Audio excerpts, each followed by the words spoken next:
The world is not governed by truth. It is ruled by the perception of truth. Stop for a moment and let that sink in, because this is the seed of all domination. History is not written by the ones who were righteous, but by the ones who controlled the story. The strong mold the narrative, the weak consume it, and those who learn this law early can reorder entire worlds without ever lifting a sword. Think of it. The most dangerous empires did not conquer simply by killing. They conquered by convincing. They etched belief into the minds of the masses until obedience was voluntary. Fear, loyalty, faith, all illusions that fed from perception. And when people believe, truly believe, they hand over not just their strength, but their souls. This is not just a lesson for kings and conquerors. It's a mirror pointed straight at you. Because whether you recognize it or not, you are already part of this game. Either you are shaping the world around you, or you are being shaped by the one who dares to hold the pen. Tonight, I will reveal 7 rules of power. 7 Machiavellian tricks that unravel the architecture of domination. Each one deadlier than the last. Each one a weapon more subtle than a blade and more certain than an army. They are not for the faint-hearted. They are not for the ones seeking comfort. They are for those ready to control. And yet, do not imagine control as brute force. True domination never wears heavy armor. It enters softly like a whisper in the night. It hides in smiles, in silences, in carefully crafted stories that make others move like marionettes, believing all the while they are dancing freely. Watch closely. Every second of this is a mirror that could change the way you see yourself, your relationships, your enemies, and even the nature of fear itself. If you dare to proceed, you will never see the world with the same naive eyes again. If truth were iron, perception would be smoke. But do not underestimate smoke. Smoke blinds, it chokes, it suffocates kings in their own castles while peasants stumble hopelessly in confusion. Truth is fragile because it requires proof. Perception, however, requires nothing but belief. Niccolò Machiavelli understood this centuries ago. He knew that the image, how people see you, is sharper than any weapon. You do not need to be invincible. You only need to appear invincible. The people do not live beside your essence. They live beside the mask you create. Think of a king walking through the square. He does not need muscle to intimidate, nor eloquence to convince. His power radiates through symbols, the crown, the robes, the presence of guards, the way his eyes avoid unnecessary movement. The people believe he holds power not because of who he is, but because of what they've been taught to see. Now pause. Ask yourself, how do people perceive you? Is it by accident, or is it by your design? Here lies the trap of the weak. They spend a lifetime explaining, justifying, begging to be understood, but explanation is a confession of weakness. The more you plead to be seen as good, pure, or honest, the more suspicion you inspire. A mask requires no explanation. It requires consistency. The first trick, then, is to sculpt your mask and wear it without cracks. Act just, and your justice will echo louder than any law. Perception feeds not on your words, but on your stage. Posture, silence, the control of your environment, these are the lexicon of power. A calculated silence drowns an enemy's accusations long before they pierce the crowd. A rumor whispered in the right ear can destroy reputations without your hand ever visible. Then, when your rival lies crushed beneath the weight of stories, no one will trace the poison back to you. Perception is glass, fragile but reflective. Guard it like a jewel. Repair its cracks subtly, never frantically. Because when those around you look into it, they must see exactly what you desire. The first rule ends only when you master the stage so fully that people no longer see you for who you are. They see only the performance you chose to write. And once they believe it, reality bends before your presence. Power is not earned in solitude. It is gathered in networks, forged in alliances, sharpened on the stones of rivalry. Imagine a chessboard. At first, it looks like pawns and queens, knights and bishops, but deeper than that, each figure is a person in your life. And the true master of politics, whether in kingdoms, in businesses, in families, knows that each one holds a destiny to be exploited. Machiavelli whispered the truth. Allies are shields, enemies are ladders. Make no mistake, both are useful. Choose your allies not by loyalty, but by their utility. But utility is survival. A useful ally knows their value depends entirely on staying close to you. They do not betray, not because they cannot, but because they need you more than they desire freedom. Affection is sand slipping between your fingers. Affection cannot hold armies. Affection cannot silence rivals. If you must choose usefulness over warmth every single time. Enemies, however, here lies the brilliance most fail to see. Many try to eliminate enemies too quickly. They waste time striking down every critic, silencing every opposition. But your enemies are not merely threats. They are fuel. They make you visible.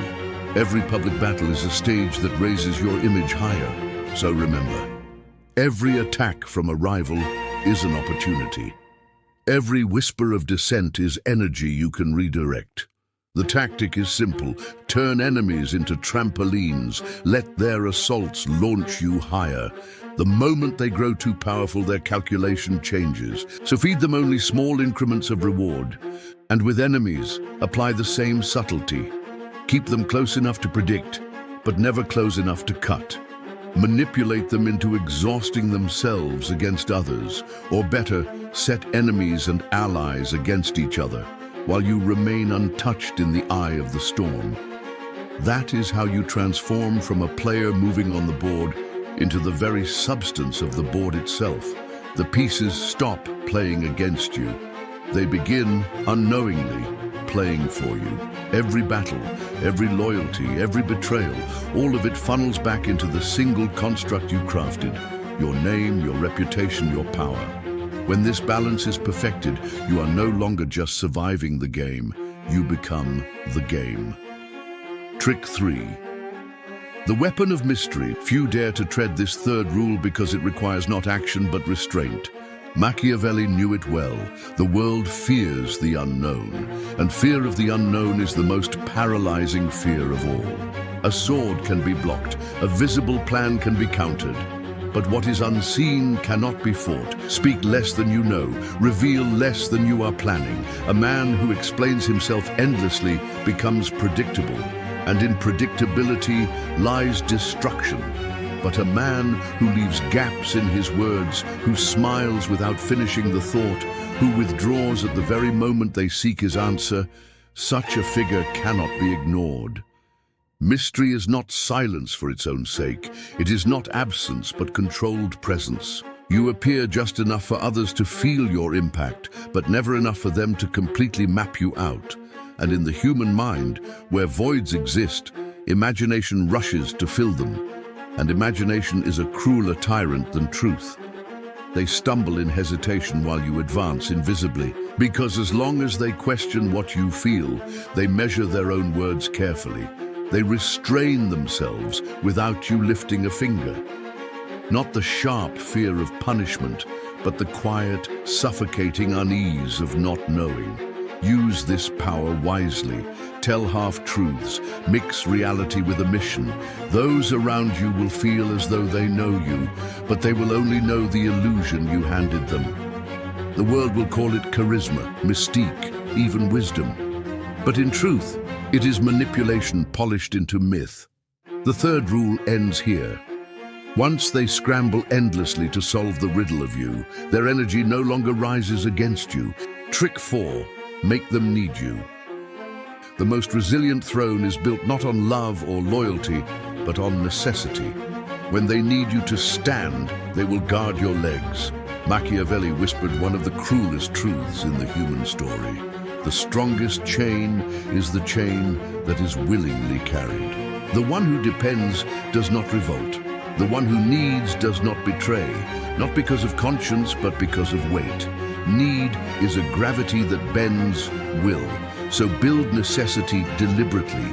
Become the answer to a problem that everyone has, but no one knows how to solve without you. It might be information, influence, access, protection, reputation, or resources. Give it in measured doses, never all at once. A starving man fed daily at sunset will not run at noon. The elegant secret is to build dependence in layers. One reason is a string. Two reasons are rope. Financial ties, emotional ties, status ties, social ties. The most effective prison is the one whose inmates believe they are being kept safe, not kept captive. Let them feel selected, seen, elevated, when in truth you are tightening the knot around their need. A favor that feels like a blessing blinds the recipient to the cost of returning it, and returning it, and returning it again. Never allow an ally to become fully independent. Independence is the parent of ambition. Ambition, once it grows taller than your shadow, begins to seek its own sun. Tie promotions to your approval, tie access to your presence, tie their respect to the ceiling you installed just above their fingertips. Understand the psychology of absence. If your presence guarantees stability, then your absence must threaten chaos. Do not announce this, demonstrate it. Let a day without your involvement expose the cracks. Let a week without your coordination invite the noise. Then return like order itself returning, and watch as fear of your absence becomes louder than fear of your power. You can also craft problems with your left hand and solve them with your right, but do it with surgical precision. If they ever suspect you are the architect of their crises, they will study the exits. But if the crisis seems to come from the world, and you alone seem to stand as its calm, then they will call you necessary. Devotion to safety is one of the longest leashes ever made. Keep them climbing, keep the rungs close together, keep your hands steady beneath them. This is the conclusion of the fourth rule. When they cannot imagine success, stability, or identity without your presence, you no longer need to enforce power. Power enforces itself through their fears of life beyond you, and at that point, resistance dies before it is born. Trick 5. Fear measured like medicine. It would be comfortable to say that love sustains power, but comfort is not truth. Yet there is a cancer in fear. Too much of it becomes hatred, and hatred plots in silence. The art is dosage, the art is timing, the art is letting fear breathe, but not breed. In the wrong amount, it kills the patient and invites rebellion from the family. Let people repeat stories of your justice, not of your rage. A hollow threat does not create fear. It creates a debt of vengeance. Punish rarely but visibly. You do not need to punish many. You need to punish one well. Humans are not guided by lists. They are guided by rituals. Do not be cruel randomly. Random cruelty feels like weather. Violent, senseless, and universally hated. Your punishments must carry the appearance of balance. Let the crowd whisper, it was deserved. Let your allies believe, it was inevitable. The difference between a tyrant and a ruler is not the presence of fear, but the presence of reason around that fear. Then when it is crossed, act swiftly, not loudly. Swiftness is memory. Loudness is theater. Theater fades. Memory hardens. The sword that remains, sheathed most of the time, draws more silence when bared than one that is always stained. Use that suddenness rarely, and it will echo for years. They have seen the line, they have heard the story. Trick 6, divide, distract, and reign unity is a beautiful word in hymns and slogans. A team united becomes a single organism that resists your surgery. Division is not cruelty. Division is architecture. Divide the structure, and it will stand around you instead of rising against you. Plant a whisper here, a hint there. Praise one group for something the other believes it deserves. Offer different timelines, different explanations, different access. The goal is not to create war. The goal is to create distraction, horizontal conflict that consumes the energy that might otherwise travel upward toward you. Use selective rewards to shape the landscape. Favor one side this week, another side next month. This hope keeps them at the table. This hope keeps them compliant. If any becomes desperate in loss, offer crumbs that promise a meal tomorrow. Power is the management of appetites. Tall alliances cast shade over your throne. Keep the soil slightly arid. You must be the only one who can harmonize the dissonance. Half-truths are useful, not because they are deceptions, but because they force interpretation. Interpretation becomes suspicion. When no one trusts the air, the only breathable oxygen is the breath you offer. A quiet suggestion can turn a partnership into a competition. Jealousy is a self-sustaining fire. Start it with a spark and let it heat the room long after you leave. All this must remain under control. Do not let the divisions spiral into actual collapse. Keep the structure intact. Touch the flame when it grows too tall. Pour oil when it grows too dim. They come to you not because they adore you, but because they fear each other more than they ever feared you. You do not need to justify your crown when every faction believes your presence is the only bridge between their islands. Trick 7. Hide the real objective. The last rule is the quiet summit of all others. Strategy is not a map drawn in public. Reveal your goal too early, and you invite the entire world to trip you before you arrive. Conceal it until the last moment, and the world will realize what you were doing only when the door clicks behind them and you have the key in your hand. Guard your true objective inside layers of false intentions. Offer the crowd a smaller prize to obsess over. Let them argue about the wrong mountain. Let them rally troops to defend a valley you never intended to cross. Create side quests that look like destinations. Announce interests that are genuine enough to be believed, but incomplete enough to mislead. The partial truth is the most believable lie because it does not contradict, it diverts. Move slowly at first. Let the pace lull them into predictability. Predictability breeds laziness in watchmen. They will time their rotations to your rhythm. And when they relax in that rhythm, when they think they have solved you, accelerate. Strike where the pattern taught them you would not. The surprise must be fast enough to feel like fate. Preparation makes inevitability look supernatural. While you build the real structure in the dark, create noise in the light. Start a negotiation you plan to abandon. Stage a conflict you plan to resolve. Offer an alliance you plan to reframe. The theater exists so that the audience watches the actor, not the stagehand removing the floorboards. One dramatic gesture, properly timed, can turn thousands of eyes in the wrong direction for exactly as long as you need. Master the maturity of time. A goal revealed too early is a fruit picked green, sour, weak, and discarded by those who might one day worship its sweetness. Wait until the fruit ripens behind the leaves.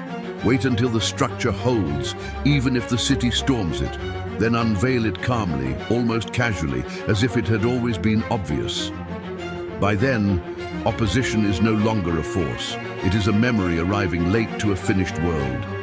This is the completion of the 7th rule. When your real aim is finally seen, it is no longer stoppable. They will call you inevitable, not because you were invincible, but because you were invisible until it no longer mattered that they saw you.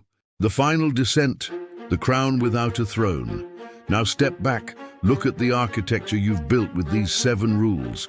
You have taken hold of perception until it bent reality into your chosen shape. You have rearranged people into tools, some protecting you, some elevating you, all of them, knowingly or not, moving according to your rhythm. You have learned to erase your trail with silence, to multiply your reach with mystery. You have taught them to need you. You have taught them to fear disrespecting you. You have tied their attention in knots so they could not form a fist. You have walked them to a door that was always there, but that they never noticed until your hand turned the handle. Understand the gravity of what stands in front of you. This is not just strategy. It is a philosophy about the human machine. It does not rely on higher principles. It relies on predictable gears: fear, hunger, envy, doubt, hope, exhaustion, and the story. The story is the bloodstream of power.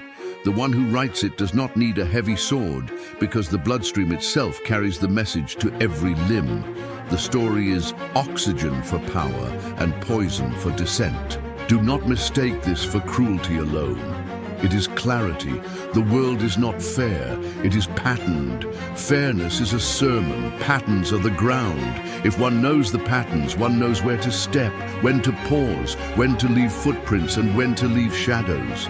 The naive pray for justice and call the world cruel when justice does not answer. The strategist studies the levers and calls the world a machine. The machine is not moral. It is consistent. There are those over 40 who already know. They have watched the lions feed while the lambs approached with flowers. They have learned that kindness without strategy becomes weakness. They have understood that a smile can be a sword and a silence can be a verdict. They have seen that explanations do not create respect. Results do. They have realized that the one who chooses which stories are told has already won half the wars before the first arrow flies. What then is the ultimate prize in this game? It is not the throne. Thrones can be seen, sieged, seized. The ultimate prize is inevitability, the shadow that follows every step, the presence in every room even when you are away, the whisper that says, "It will be as planned," even when plans are not spoken aloud. The ruler who is inevitable does not require public rituals. The world corrects itself around them. The currents carry them forward. How does one live in this quiet empire? With restraint, with concealment, with alertness, with the cold mercy of a careful gardener, pruning where growth threatens the shape, watering where drought threatens survival, and cutting down only those branches that will strangle the trunk if allowed to grow further. Excess is the enemy. Vanity is the leak in the hull. The arrogant commander dies not from the enemy's blade, but from the noise he made while polishing his armor.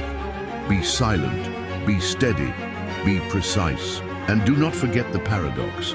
The longer you practice these rules, the more you must hide that you practice them at all. Strategy becomes religion when it is unseen. If the crowd begins to suspect that every gesture was measured, they will resent the mirror that shows them their own strings. Keep them believing in their free will. Keep them believing that their choices aligned with yours by coincidence, by fate, by taste. People will accept the existence of power. They will not accept the feeling of being puppets. Let them walk proudly in the direction you set. What then of conscience? What of the voice that says power should serve more than it rules? Answer it if it serves your aims. Ignore it when it doesn't. Or better, fold it into your mask. A reputation for balance and principle is worth 1,000 soldiers because it allows you to act boldly without alarming those who would otherwise resist boldness. The mask does not need to be hypocrisy. It can be alignment. People do not fear authority when authority speaks their language. So learn their language and speak it fluently. There is one final danger: fatigue. The architect of domination grows tired.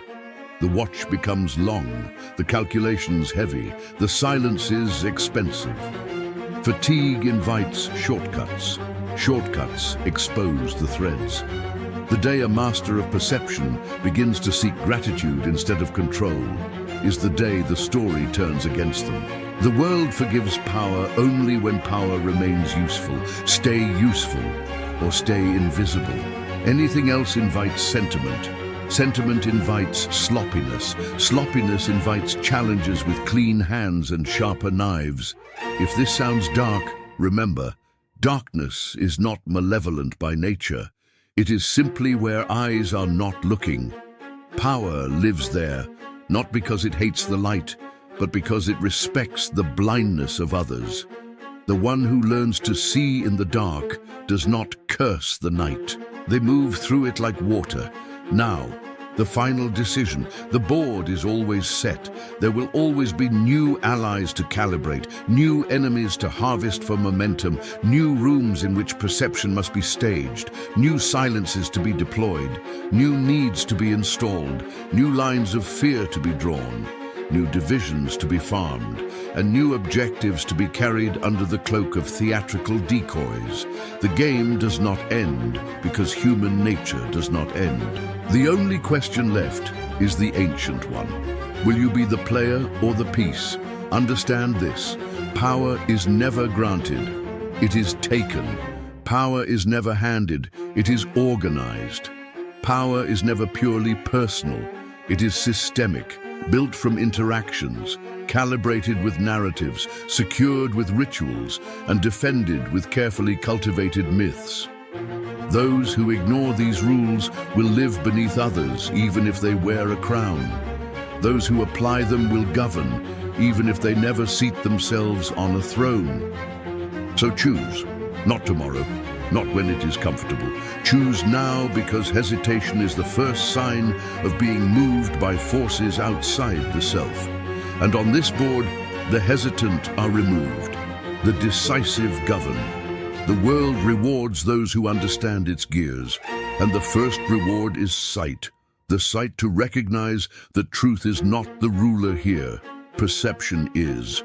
And perception, in the hands of the one who crafts it with intention, bends the realm beneath it like a bow, ready to release its silent arrow. If you have listened closely, the 7 rules are already alive in the room. They are in the way the audience breathes in unison. They are in the silence that feels heavier than speech. They are in the image of you that has emerged through this telling. Not complete, not fully seen, but felt, for in the end that is the true victory. Not simply to be obeyed, not simply to be admired, but to be inevitable. And when the time comes, when the last door opens and the last face turns toward you with eyes that finally see what has been unfolding all along, do not gloat, do not shout, do not explain. Step through with the same measured steps that brought you this far. The final act of power is quiet. The crowd will call it destiny. Let them. Those who understand will know it was design. Those who do not will call it fate and sleep well. Thus the narrative closes as it began, not with the loud triumph of truth, but with the silent coronation of perception. The sword remains sheathed. The room remains calm. The story does the work.